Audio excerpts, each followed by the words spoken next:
This is an iHeart podcast. Guaranteed human. With no fees or minimums on checking accounts, it's no wonder the Capital One bank guy is so passionate about banking with Capital One. If he were here, he wouldn't just tell you about no fees or minimums. He'd also talk about how most Capital One cafes are open 7 days a week to assist with your banking needs. Yep, even on weekends. It's pretty much all he talks about, in a good way. What's in your wallet? Terms apply. See CapitalOne.com/bank. Capital One, N.A., member FDIC. Tax season has arrived, and doing taxes without the right help can feel overwhelming. Intuit TurboTax is here now to guide you through it with confidence. Match with a TurboTax full-service expert who handles everything for you from start to finish. Your dedicated expert checks every single deduction and credit to help you get the best possible outcome so you can feel confident you're getting every dollar you deserve. And the best part? You'll see real-time updates on your expert's progress right on your phone while you live your life. Plus, you get unlimited expert help at no extra cost, even on nights and weekends during tax season. Visit TurboTax.com. Only available with TurboTax full-service experts. Real-time updates only on iOS mobile app. Welcome to Stuff You Should Know, a production of iHeartRadio.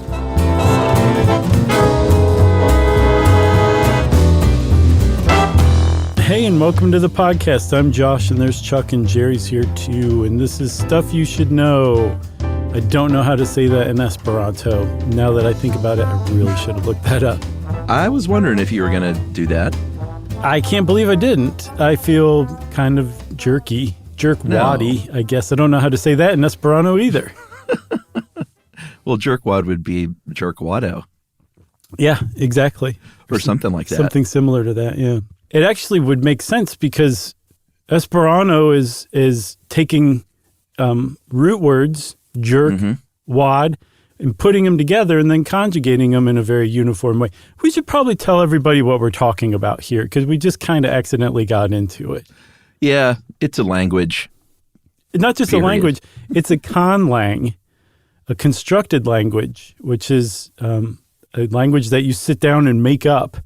Some people actually do this, and apparently it's addictive when you start, as opposed to like, I guess, a natural language, one that just kind of develops organically over time as a group of people start talking to one another. Yeah, Esperanto itself means one who hopes, and that will all make sense once you hear the story, because it's a pretty wonderful story, actually. I didn't know much about it. I just thought it was kind of one of these goofy fringe things. And it is a fringe thing. There are about 1,000 people who are native, not just Esperanto speakers, but where their first language that they learned was Esperanto. They are native speakers. Dave Roos helped us with this, and he dug up George Soros, billionaire. I don't know. I'm sure people describe him in a lot of ways, depending on who you are. But as the most famous Esperanto speaker, but I did poke around a little bit and found that Tolstoy, J.R.R. Tolkien, spoke Esperanto, and Lumiere, basically the father of modern cinema, and as this will come as a surprise when you see later on what happened, but Joseph Stalin apparently knew how to speak Esperanto. That is kind of a surprise. The thing I think that differentiates George Soros, though, is he was a native speaker. Like, that was his first language was Esperanto. Yeah, but I looked over the list of just speakers, right? Notable speakers, and there are a lot of people on the list, but I just hadn't heard of many of them. Stalin's a big surprise. I'd like to add one more to that list of notable Esperanto speakers, our own Ben Bolin from Stuff They Don't Want You to Know. I thought he spoke Esperanto. That tracks. He did. I emailed him just to make sure that I wasn't just making something up in my head, and he said, yeah, he used to, be into it, and he just kind of fell out of it, and then he emailed me like hours later and was like, damn it, Josh, now I'm back into Esperanto. So he's back into it, everybody. Well, learning Esperanto is about as Ben Bolin a thing as I can imagine. It is because it's inclusive, it's intelligent, it's curious people, it's witty. It seems to be like one of the better, most more nice or kind online communities that you'll come across, from what I can tell. And it's fringe, and that's Ben. For sure. And again, that's Ben Bolin from Stuff They Don't Want You to Know. That's right. So you said it was a constructed language. I guess we'll talk a little bit about why people would construct a language and a little bit of the history of these languages. There are a lot of reasons for doing that. Most of them are because they want to create a language that's easier to learn, that's simpler. A lot of times there might be religious reasons or philosophical reasons. Some people just do it for fun. A lot of them were designed to be a universal language, and Esperanto, actually Esperanto ticks a lot of these boxes, as we'll see, but a lot of them are created for like, hey, wouldn't it be better if everybody could speak a language worldwide? A universal language, a language where I guess the whole point of a universal language is this is definitely the point of Esperanto. The idea is that if you can speak a common language with anybody else on the planet, that should conceivably do away with a lot of different conflicts that probably arise from disputes over language, from differences in language, from an inability to see one another's viewpoint because we're having trouble talking with one another. And that's kind of the basis of a lot of the constructed languages, that idea that if we can all speak a universal language, there'll be a global human family or world, which that does sound like it'd be up George Soros's alley. Yeah, I mean, if you just could create a language that where all it was don't shoot, and how about a plate of cookies and a glass of milk? Oh yeah, How far we go? It'd be a much better world. So invented languages have, people have always sort of been doing this here and there, but in the 19th century, it seems to have really hit its stride. There were more than 100 constructed languages that century alone, and Esperanto is far and away the most popular today, although for a long, long time, it was a language created by a German priest named Johann Schleyer called Volapük. Yeah, Volapük. Apparently God told him to do it. Sure, mission from God. Yeah, what else are you going to do? You're going to make that language. And I'm sure he was like, are you sure you want to call it Volapük? And God was like, get busy. And he did. And it actually caught on really well. There seems to have been kind of a bug in the late 19th century, at least in the West, of invented languages. And Volapük apparently fit the bill, and it spread far and wide. I can't not say it like that. I'm sorry. Oh, it's fine. They started having like international congresses or conferences of Volapük. President Grover Cleveland's wife Frances named their dog Volapük. Like it was a worldwide phenomenon. And even if you didn't know it or had no interest in learning it, you knew about it. Yeah. That's because that dog threw up all over the place, though. That's right. We had a cat named Underfoot, literally. Oh, my dad named this cat Underfoot. That's a very good name. And I'll give you 2 guesses why. Because the cat had very long legs. Okay. And no feet to speak of. That's right. It was underfooted. So that conference you were talking about for Volapük was 1889, but a couple of years before that, so it was, cruising and doing pretty well. But 2 years before that, Esperanto was created and really took it over, over the next 30, 40 years or so. I mean, imagine there being a trend today of like a universal language is catching on, like on TikTok. Oh, God. Like it would just take off, but it's such a bizarre thing to think of. And this is what people were into. And this was long before social media. So it was hard for something to become a global phenomenon. And yet not one, but 2 universal languages took hold in the 1880s. So Esperanto apparently just totally supplanted Volapük. But there is a little footnote of it. Apparently the Danes say what we would say, like, it's all Greek to me, like I don't understand what you're saying. The Danish expression is it's pure Volapük. That makes sense. It's great. I love that. I love learning Danish expressions. I'm going to start saying that. I don't say it's all Greek to me much anyway, but if that ever comes up, I'm going to say it's pure Volapük. Yeah, and no offense to our Greek listeners, it's just something someone says here. Yeah. I wonder what Greeks think about that, actually. I don't know. I don't know if it's gotten back to them yet. Yeah. So should we talk a little bit about this, the creator of Esperanto, who was I tried to find out bad things about this guy, but he seems like a pretty remarkable, humble, well-intentioned fella. And I also read that he was one of those rare people who would sleep just a couple hours a night. And rather than sit around and like stare at the wall, he did interesting things. He was a polyglot. He learned tons of different languages. He was well-read. He was an optometrist. He did all sorts of stuff. But along the way, one of the things he did was create Esperanto. And he had a pretty great, well, not great, but a pretty heavy backstory to it. Yeah, his name, we haven't even said his name yet. He's known as L.L. Zamenhof, or Zamenhof. But his full name was Ludwig Leitzer Zamenhof, born on December 15th, which is National Zamenhof Day. Oh, that makes sense, sure. Yeah. In 1859, born in Białystok, Poland. He was Jewish, as was a lot of Białystok, about 70%. Also some Germans, some Russians, obviously Poles.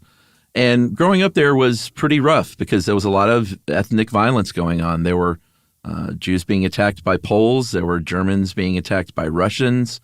In 1881, there was a false, accusation that Jews were behind the assassination of Alexander II of Russia, and that started the pogroms, which were these organized massacres of Polish and Russian Jewish communities. Yeah, because Poland was annexed by Russia from 1807 to 1921, which is why they would have cared. That was their czar.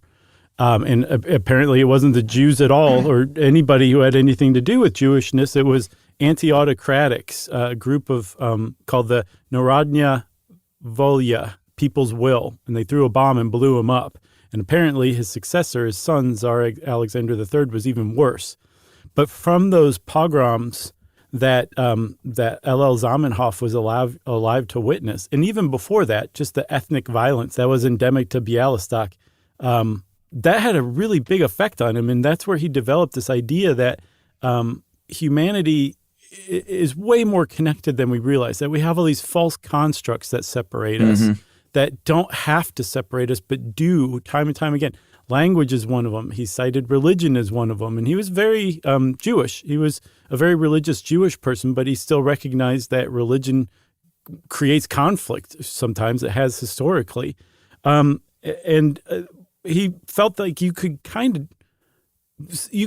the religion, you could keep the different nations, you can keep the things that do divide us, as long as they had something like a universal language laying over the whole thing that could defuse the conflicts that grow up from those things that divide us. Yeah, and he was a kid. I mean, this is remarkable stuff for a preteen and then teenager to sort of understand. So he's clearly a brilliant, empathetic, passionate human being. Yeah. I think as the family story goes, at least, he was 10 years old and he wrote a play called The Tower of Babel, the Białystok tragedy in 5 acts as a 10-year-old. So just this idea of sort of stripping away these divisions and realizing like, hey, we're all human beings. That's the one, like at the root, that's what we are. And we all literally have that in common, yet we divide ourselves. Like, it's just a remarkable thing for a kid and a lesson for everybody of all ages still. Yeah. As he was raised, he learned Yiddish, which apparently grew out of a German dialect that's written in Hebrew. I didn't realize that. But it's the universal language of the Ashkenazi Jews, the Jewish people in Central and Eastern Europe.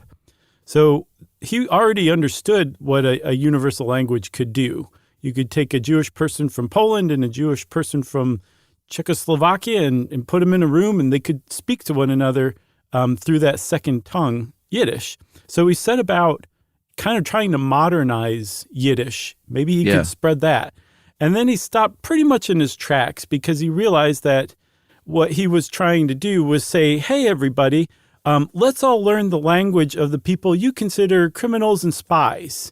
It was like a really hard sell that he just realized wasn't going to go anywhere. So he abandoned trying to sell Yiddish or create a universal language out of Yiddish and just set about creating one from scratch, which is what Esperanto came from. What a setup. It is. It's going pretty well so far. We should release this as this show. Best setup ever. I'm going to say it even though it annoys some people. Should we take a break? I'm going to say it even though it annoys everybody. Yes, we should. All right, we'll be right back.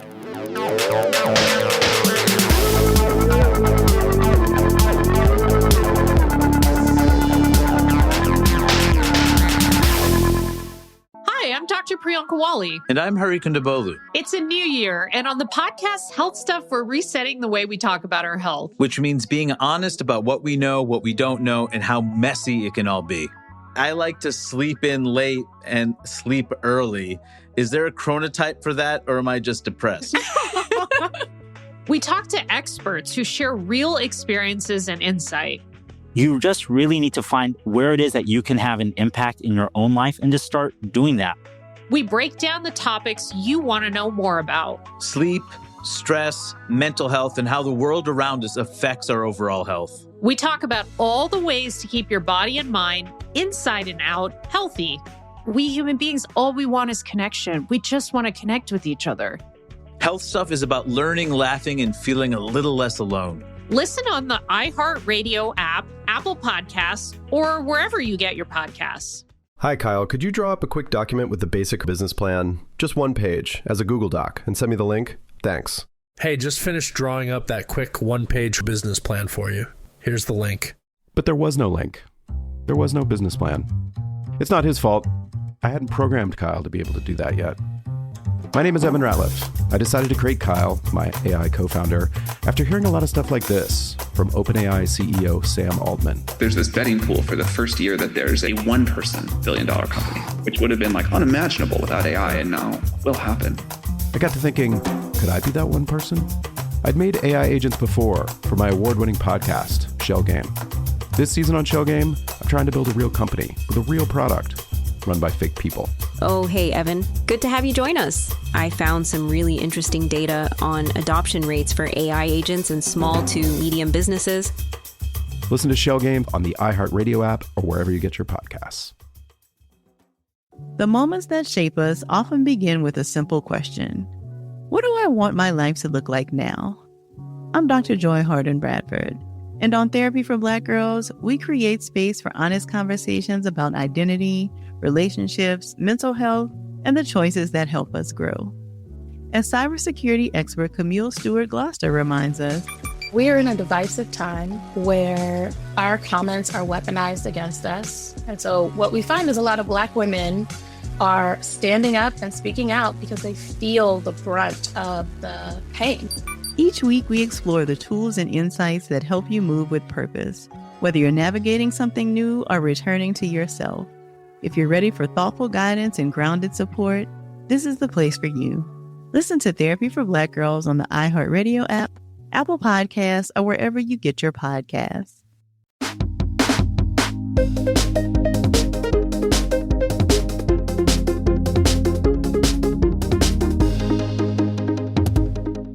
All right, so we're back. Really quickly, that sort of made me, before we left and talked about people being annoyed by asking to take a break, that came to mind because I jumped on Reddit recently, on our subreddit, and actually started an account because there was so much just sort of bad information, like Jerry doesn't even work with them anymore, and just all these weird things that people sort of assume that were wrong. And I've since learned that that's, and even Redditors kind of said, like, that's kind of a thing. People like surmise a lot. Yeah. So I signed up for a few days and answered, like, a lot of questions for like a full day. Yeah. And then got right back off, but just wanted people to know if they thought I was some phony, that was really me. And most people were awesome. You had your own stunt AMA.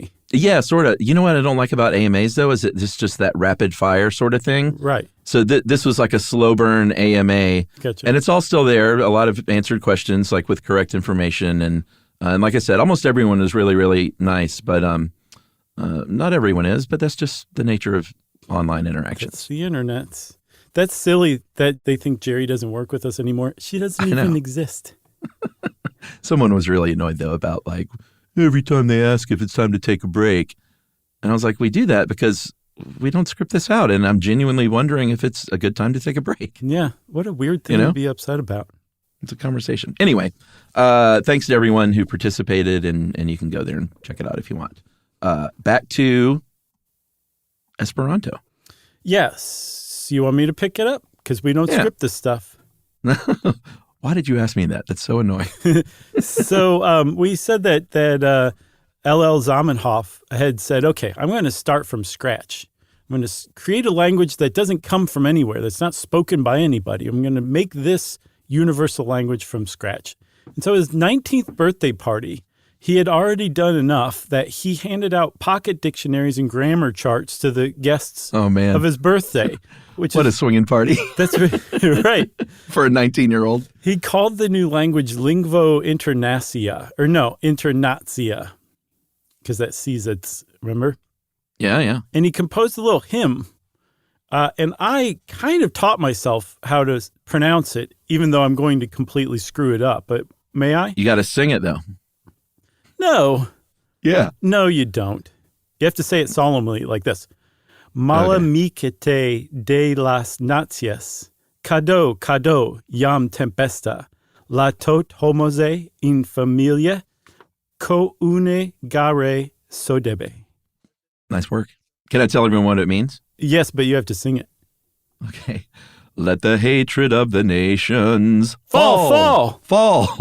The time is already here. All humanity must unite in one family. It doesn't rhyme. Yeah. Someone on Reddit just said it didn't rhyme. So he's cruising with this thing. He has this banging 19th birthday party where he's giving out this stuff to his friends. I'm sure they're just like, who is this guy even? This is amazing. And in 1887, he self-published a pamphlet, a 42-page pamphlet called, are you going to pronounce this stuff? Unua Libro. Okay, I thought that was right. It means first book. And as you'll see, if you notice some of these words sound like other languages, it's because like other constructed languages, it's usually based on, like the words are based on some other words. Mm-hmm. So when you hear Esperanto, like if you go to watch a scene from the Esperanto William Shatner movie that you can watch on YouTube. Yeah. Incubus. From, when was that? 66, everybody says, but Turner Classic Movies listed as 65, which I find confusing. Well, but everybody else says 66. I side with TCM always.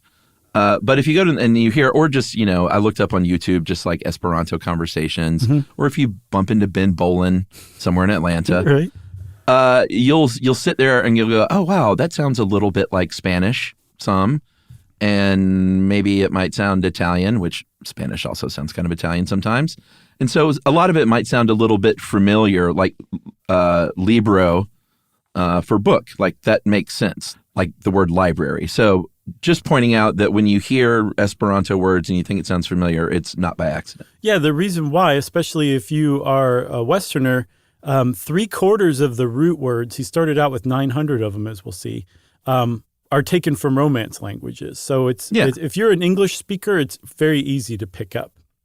That's a much simpler way to say what I said. So in that first book, Unua Libro, which I can understand what that means just from the little primer, which I have to say, hats off to Dave. He put together a primer for us in this article that, like, when you go back and research it more widely, you're like, this is really difficult to, like, kind of wrangle into one small little ball. And he managed to do that really, really well. So way to go, Great Dave. job. But that first book, Unua Libro, it had some sample translations. It said, here's how you say this stuff. Here's the grammar rules. Here's the dictionary. Here's how you pronounce it. And he said that his pen name, he wrote it as a pen name, Doctoro Esperanto, or Dr. Hopeful is what it means. I love it. And he called, again, his language the Lingvo Internatia. And that's what he thought everybody was going to call it. But instead, everybody said, I like this Dr. Hopeful cat. Let's just call his language Esperanto. Yeah, which is sort of ironic because from the beginning, he was a very humble guy and didn't want to be, like, he didn't name it, Zamenhofer or whatever. Like he didn't want it to be named after him. He didn't want to own it. No. We would call something like this open source today. He didn't want it to be about him. So the fact that he made up a name and that they named it after him anyway is kind of funny. I get the sense that it probably didn't bother him too much because he seemed like a good guy. Sure. But his goal, and we'll talk about sort of the other stuff that came along later as far as his sort of desire to attach other meaning to it. But his sort of root goal at the beginning was, I want a language for the love of whoever you worship that is easier to learn than everything else out there. Yeah. And I want it to be a language, like you've mentioned, sort of from the get-go, that can unite people and promote peace, like two very sort of noble pursuits, I think. So, okay, let's talk about goal one, a language that's for the love of whatever you worship, easier to learn than most of the other languages out there, right? Right. Apparently, you could learn Esperanto in something like about 40 hours of class time. One full week of learning. You'll walk out of there on the end of the day, Friday, being able to converse basically in Esperanto, tell people where you live, who you are, what you like, point to clouds and identify them correctly. That is... No, don't shoot. How about a plate of cookie and some milk? Exactly. They should teach that first, for sure. Yeah. Apparently that's, you can just know without even knowing anything about learning languages, that's really a short amount of time. It takes about 100 to 200 hours to learn French or German to the same degree. There was another person who estimated that for English speakers, it's 5 times easier to learn Esperanto than French or Spanish, 10 times easier than Russian, and 20 times easier than Chinese. And again, a large part of that is because the root words are taken from Romance languages. So just recognizing generally, being able to make a guess in almost every case, what that word means, that's a huge leg up. And that's why it's so much easier in part. But the other part is the grammar that he created is so standard and with such regularity that's the other part that makes it that much easier to learn, especially for Romance language speakers. Yeah, the hard part about learning a language is usually not memorizing root words and learning basic grammar. It's the irregular verbs. It's all these exceptions to rules. French has more than 2,000 irregular verbs. English is notoriously tough to learn as a non-native speaker. Yeah, think about this, just about irregular verbs real quick, Chuck. For the English to be, pretty basic stuff. It's conjugated as be, being, been, are, am, is, was, and were.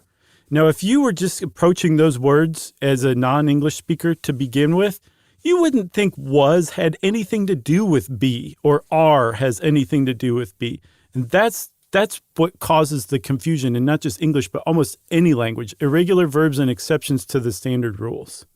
Yeah, and we did a whole episode on language acquisition, right?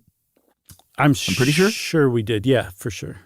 Because I'm just consistently knocked out that babies and to toddlers and so on just pick up language. It's really remarkable to me still to see that kind of thing. But Esperanto, and we're just going to go over some of sort of the base rules here, and I think you will find yourself like we did, just saying, oh my God, that's amazing, and it makes so much sense.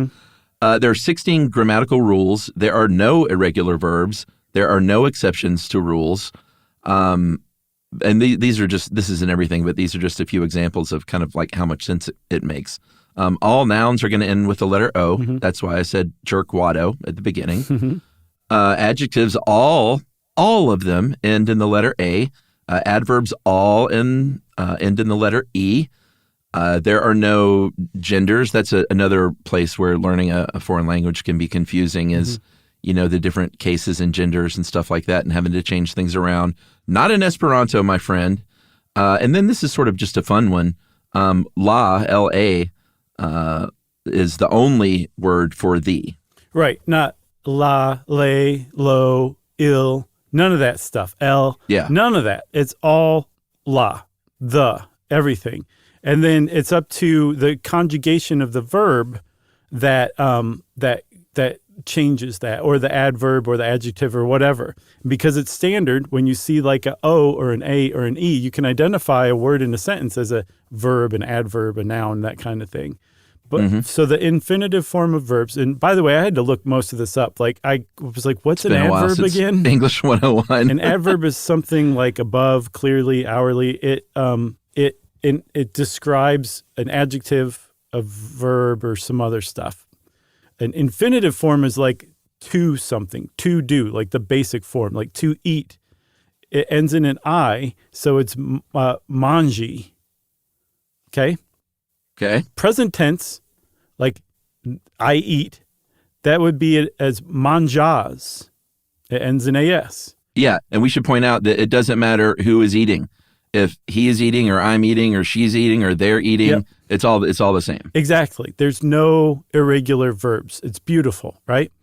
In past tense, instead of something like sing, sang, sung, where it should all just be sing, singed, singed, that's what he does. I know it sounds weird, doesn't it? Well, sure. But that's what he does in this. Everything in past tense ends in es. So manges. I ate, you ate, they ate. It's all manges. And then with future, it's manjos. And then with a command, you just add a u, manju. And that's it. That's how you conjugate verbs. There's no exceptions to that rule at all.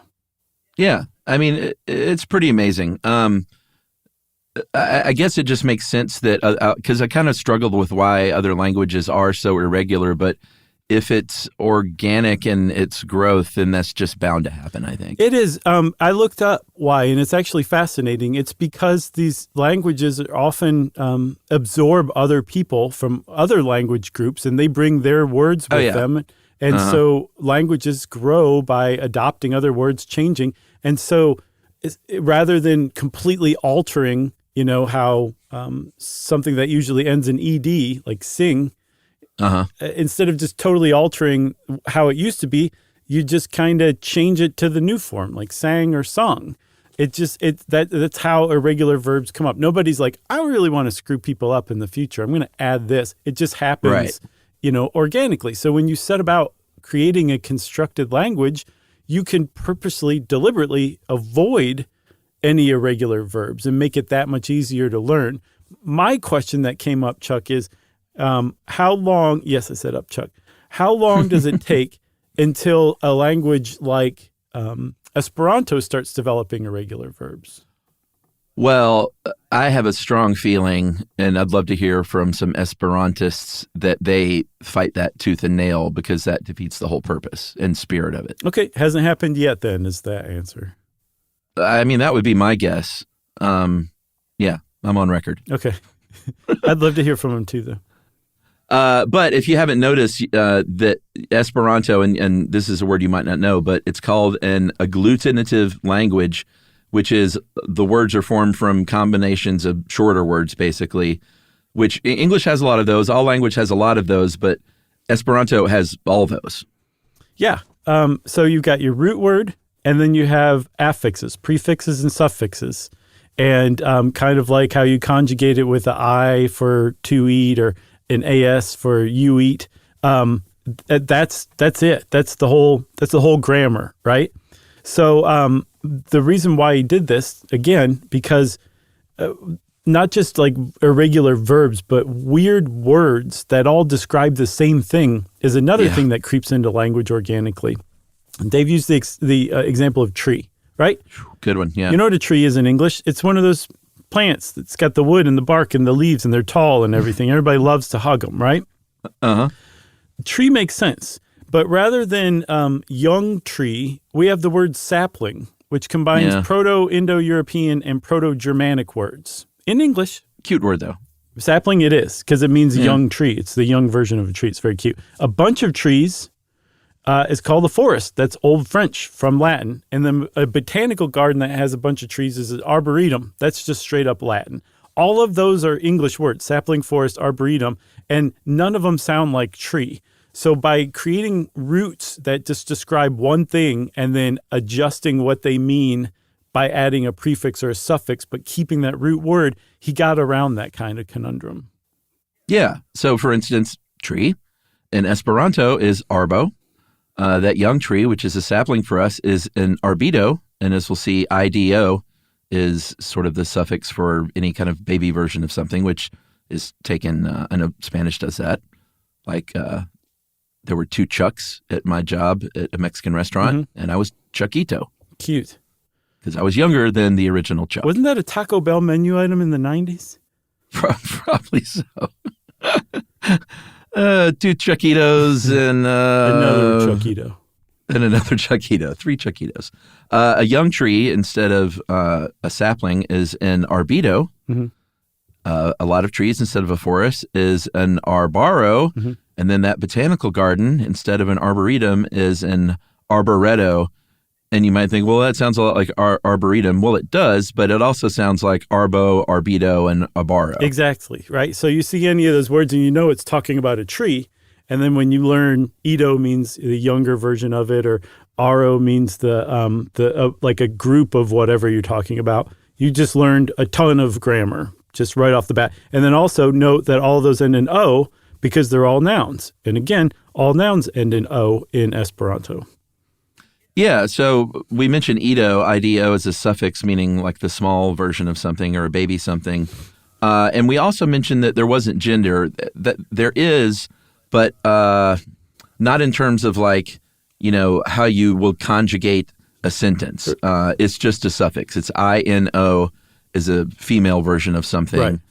Right. You also have ARO, which is a group, like Vorto, VORTO is word. Vortaro is dictionary. It just makes a lot of sense. EJO, and the J's are pronounced as a Y. Isn't that right? Yep.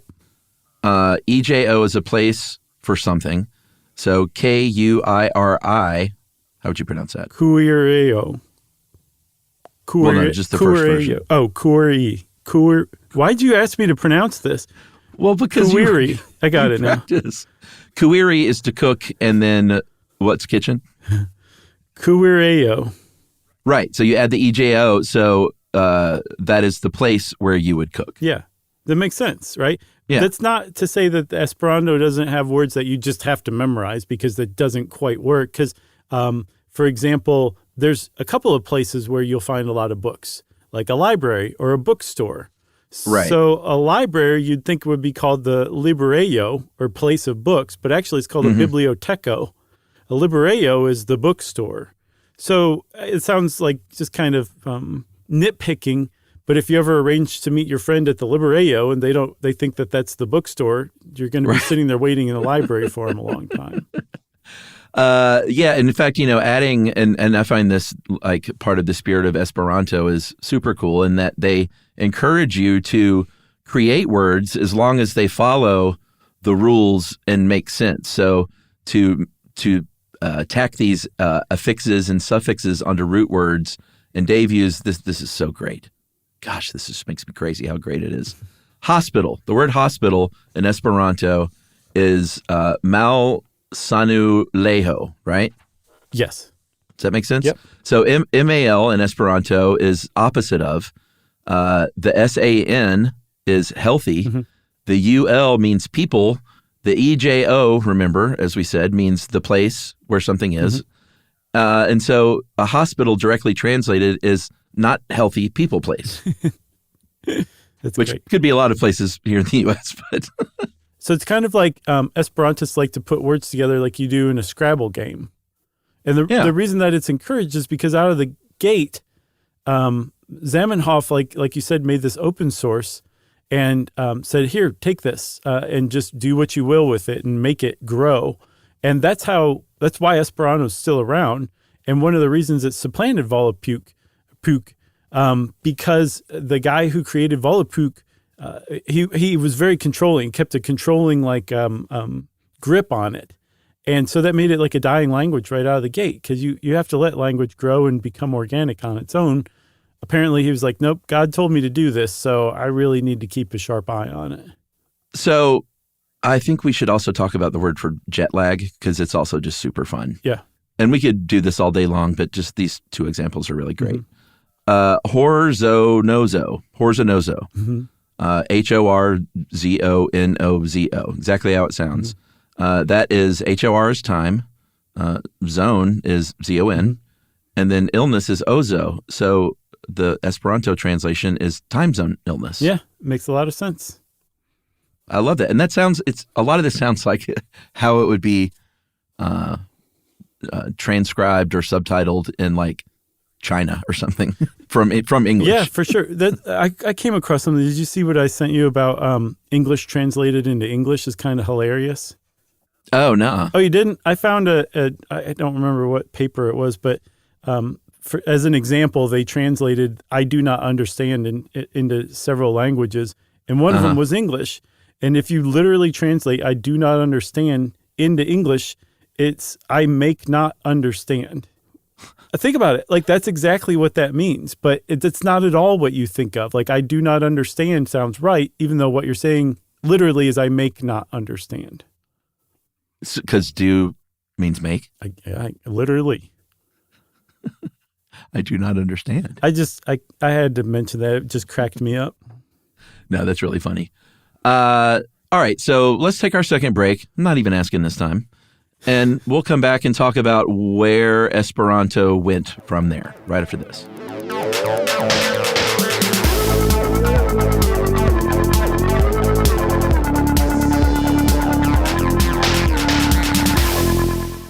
Hi, I'm Dr. Priyanka Wali. And I'm Hari Kondabolu. It's a new year, and on the podcast Health Stuff, we're resetting the way we talk about our health. Which means being honest about what we know, what we don't know, and how messy it can all be. I like to sleep in late and sleep early. Is there a chronotype for that, or am I just depressed? We talk to experts who share real experiences and insight. You just really need to find where it is that you can have an impact in your own life and just start doing that. We break down the topics you want to know more about. Sleep, stress, mental health, and how the world around us affects our overall health. We talk about all the ways to keep your body and mind, inside and out, healthy. We human beings, all we want is connection. We just want to connect with each other. Health Stuff is about learning, laughing, and feeling a little less alone. Listen on the iHeartRadio app, Apple Podcasts, or wherever you get your podcasts. Hi, Kyle. Could you draw up a quick document with the basic business plan, just one page, as a Google Doc, and send me the link? Thanks. Hey, just finished drawing up that quick one-page business plan for you. Here's the link. But there was no link. There was no business plan. It's not his fault. I hadn't programmed Kyle to be able to do that yet. My name is Evan Ratliff. I decided to create Kyle, my AI co-founder, after hearing a lot of stuff like this from OpenAI CEO Sam Altman. There's this betting pool for the first year that there's a one-person billion-dollar company, which would have been like unimaginable without AI, and now will happen. I got to thinking, could I be that one person? I'd made AI agents before for my award-winning podcast, Shell Game. This season on Shell Game, I'm trying to build a real company with a real product run by fake people. Oh, hey, Evan. Good to have you join us. I found some really interesting data on adoption rates for AI agents in small to medium businesses. Listen to Shell Game on the iHeartRadio app or wherever you get your podcasts. The moments that shape us often begin with a simple question. What do I want my life to look like now? I'm Dr. Joy Harden Bradford, and on Therapy for Black Girls, we create space for honest conversations about identity, relationships, mental health, and the choices that help us grow. As cybersecurity expert Camille Stewart-Gloucester reminds us, we are in a divisive time where our comments are weaponized against us. And so what we find is a lot of Black women are standing up and speaking out because they feel the brunt of the pain. Each week, we explore the tools and insights that help you move with purpose, whether you're navigating something new or returning to yourself. If you're ready for thoughtful guidance and grounded support, this is the place for you. Listen to Therapy for Black Girls on the iHeartRadio app, Apple Podcasts, or wherever you get your podcasts.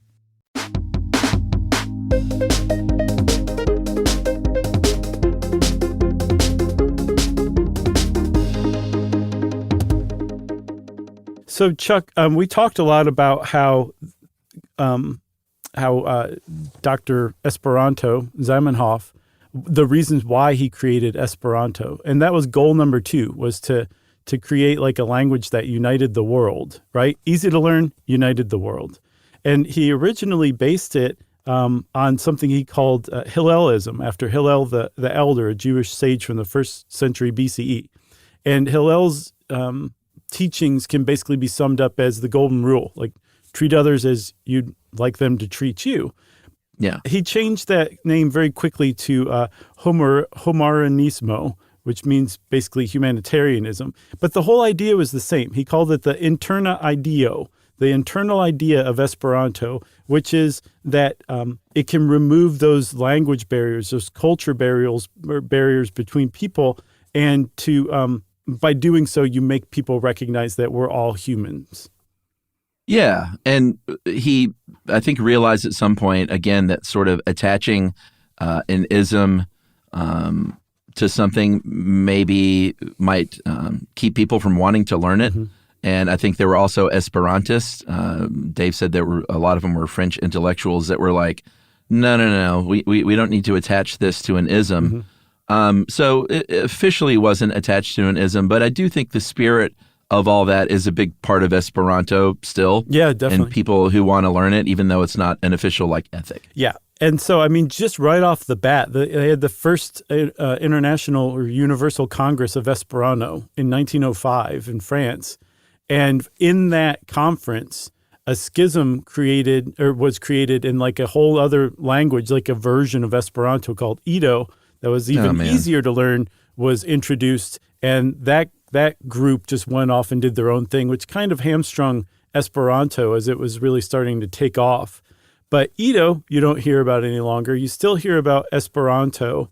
I'm not 100% sure why. Maybe it is because it had an ethic or a moral to it, in addition to being easy to learn. That's my guess. But Zamenhof died in 1917, and what's sad, Dave points out, he lived long enough to see World War I. Yeah. Which I didn't read anything he wrote about it directly, but he would have been really bummed by that, because that's what he was creating Esperanto to avoid. Yeah, absolutely. During his life, he was nominated 14 times, never won, unfortunately, for the Nobel Peace Prize. And post-World War I, when the League of Nations was created to stop something like that from happening again, didn't work. In that very first meeting, there was a proposal to teach Esperanto in schools to member countries, which was pretty remarkable. It didn't happen because the French delegation vetoed that, and they said, French is already the universal language, which is so haughty. But they literally kept Esperanto, who knows where it would be now if they hadn't stopped that. Same thing with the U.S. at the United Nations in the 40s. After the UN was founded, somebody said, hey, we should all learn Esperanto, and the U.S. said, nope, English is already a universal language. And that actually shows how language can enhance the standing of the countries that speak that language that the rest of the world sees as basically a universal language, and why Esperanto didn't do that, because it didn't come from any country. It didn't come from any ethnic group or any region. It was a from-scratch universal grammar that wouldn't enhance one nation over others. Yeah. Not everyone loved it. If you think, who maybe wouldn't like it? Who wouldn't like this language created from a Jewish man? Hitler. You would be correct. It's written about in Mein Kampf. Hitler said that it was a secret Jewish language used to plot against Germany, and I don't know if anyone ever went over to him, probably not, and said, Der Führer, you can actually, it's not secret at all, you can learn it in 40 hours conversationally. And so, I don't know. Hitler being Hitler. There were, and of course, I'm sort of joking about that, but it was no joke at all, because Hitler and others would round up Esperanto speakers and jail them or kill them. And in fact, Hitler took his family, his surviving family, that is, to the Warsaw Ghetto, and all 3 of Zamenhof's children were killed by Nazis. Yeah. It's brutal. Stalin did the same thing, which I guess is why it seems at first surprising that he learned Esperanto, but he called it the language of the spies. So I guess he was just... That's probably why he learned it. But even if you were a loyal Communist Party member, you would be killed for knowing Esperanto. which is funny because it was frequently accused of being a secret communist plot itself. So that kind of goes to show you just how nationless Esperanto actually was. Yeah, absolutely. If you get online today, if you're interested in this and you want to know, like, how's it going today with Esperanto? Who's speaking it? Are people into it? Yeah, people are into it. It's not a huge community, but it's a very passionate community of people all over the world, people like Ben Bolin. They find each other online. It's very easy to do that now. Obviously, before the internet, they would have local clubs and stuff like that. They would have pen pals, kind of the way that people would spread any message pre-internet. They were doing that in Esperanto. Yeah. And there are conferences. I think there's one, the 2024 Universala Congresso is in Tanzania this year, which is pretty cool. And it sounds just like they get together, they speak Esperanto, they work hard to keep this language and this idea alive, which is a very, again, I think it's still a noble pursuit. And Esperanto has its own teaching app, Learnu, with an exclamation point, at learnu.net. You can also pick it up on Duolingo and Babbel, but I looked on Duolingo. They have 381,000 people signed up to learn Esperanto, which is more than Klingon, more than Navajo, and more than Yiddish. It's toward the bottom, but it's still not the last one. 380,000 people worldwide is nothing to sneeze at. Heck no, it's more than Klingon. There's also a couple podcasts, Radio Esperanto. Radio, by the way, is the same word in English and Esperanto. Oh, already ended with an O. Usone Persone, American in person. But you have to probably kind of know already a little bit of Esperanto. Yeah, I meant to check that out. I'm going to listen to one of those and just see if I can understand anything. Be like, oh, they said radio again. I know what that means. One other thing before we leave. Do you have anything else? Yeah, I got one. So two other things, I guess. Okay, well, you go first. Okay. 1905, we mentioned that year earlier. What year was that? Was that the first year of... The first Congress, the Universal Congress. The first Congress? Well, that makes sense then, because that was the year that the Esperanto flag was debuted. It is called the Verde Stelo, or the Green Star. And it's nice. It's a green rectangle. It's got a little white square in the upper left corner and a green star inside that white square. And apparently that was a big part of the branding, the color green. LL early on wanted it to all sort of look the same and feel the same. So his pamphlets and books and everything was in green. And I think green's just a big Verdo is a big Esperanto color. Yeah. Verda. That's branding 101. Branding 101. Okay, well, I'll say mine, and then you can finish with yours. I just wanted to talk about Incubus real quick, that 1965-66 Shatner movie. I watched a little bit of it. I did too, and it is really hard to follow. And when you're listening to them speak, you're like, oh, this is okay, it's Esperanto.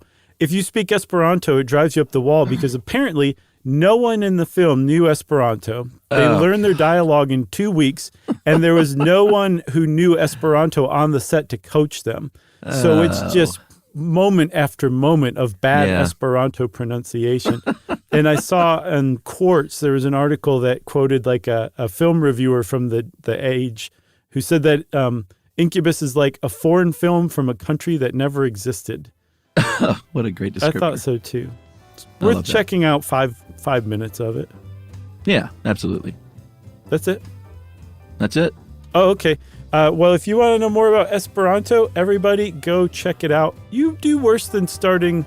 No, actually, you couldn't do worse than starting with Incubus, but start there anyway. And since I said Incubus, it's time for listener mail.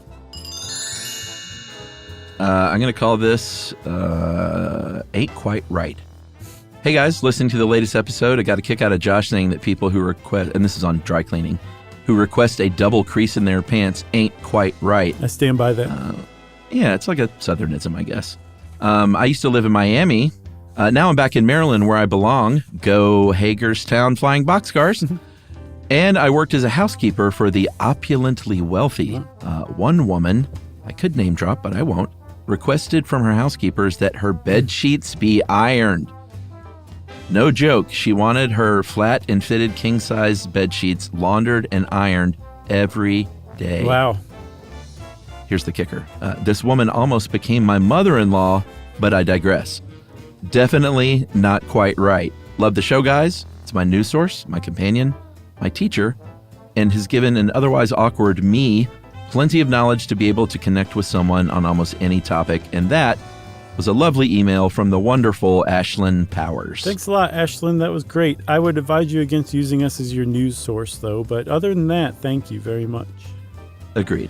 If you want to be like Ashlyn and tell us a great little anecdote, leaving out the names to protect the not necessarily innocent, but, just out of tact, you can do so via email. Send it off to stuffpodcast@iheartradio.com. Stuff You Should Know is a production of iHeartRadio. For more podcasts from iHeartRadio, visit the iHeartRadio app, Apple Podcasts, or wherever you listen to your favorite shows.